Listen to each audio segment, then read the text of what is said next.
Attorney Wamel, kindly avoid arguing with My Senator apologies Judge for your Marcos. honor. Sige Sorry. po. And kindly Apologies wind up, po. Senator Okay, Judge okay. Marcos. Pwede lang itanong kasi nalito ako kahapon. Kahapon sinabi mo na si VP Sara lang ang first and only Vice President that you audited na may confidential funds. Hindi ba? Sinabi mo yun, di ba? Yes po, Your Honor.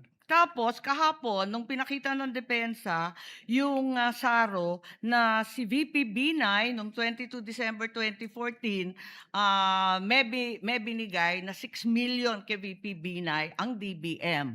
Alin ba ang totoo sa dalawang sinabi mo magkatunggali?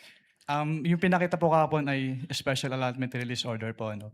So nagkakaroon po ng special allotment release order kapag Alam ko merong... kung ano ang SARO, matagal na, tumanda na po kami sa Yes po. gobyerno. Pero hindi po kasi yan niliquidate sa ICFAO. So we wouldn't know if it was used Hindi, or pero not. ang klaro, may katibayan na hindi ka isa-isang VP, si VP Sara. Your Honor, since hindi po nagsabit ng liquidation, Teka. hindi rin po... Teka, nandun ka na sa ICBAO noong 2014, sabi mo, di ba?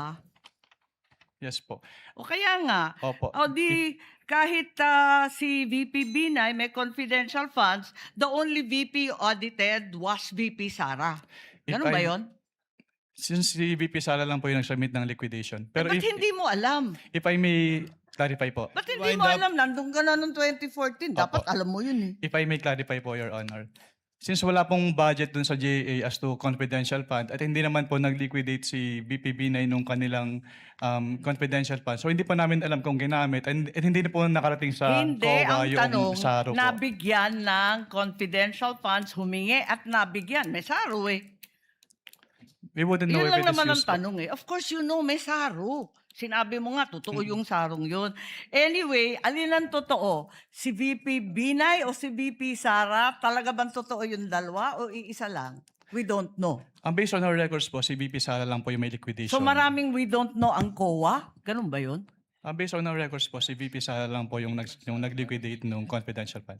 Eh may record nga ng SARO. Maraming salamat. Kindly wind up. Presiding Judge. Thank you, Senator Judge Marcos.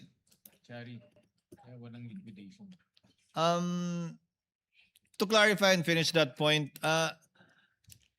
if there was no liquidation, there is nothing for COA to look at. But it's possible that indeed confidential funds were given to the former Vice President Binay. Yes po, Your Honor. So from your end, alam mo lang, wala kasi walang pinaliquidate sa inyo. Yes po. And wala din po siya sa GAA po ng 2014, Your Honor. Pero kung may SARO nga na pinakita sa iyo kahapon at mapatunayan nila, ibig sabihin nun, meron pero walang niliquidate sa inyo. Maaari po, Your Honor. Pwede po. Yun lang naman yung tanging rason, di ba? My apologies po, Your May apologies hindi po, ni-release. Senator IB.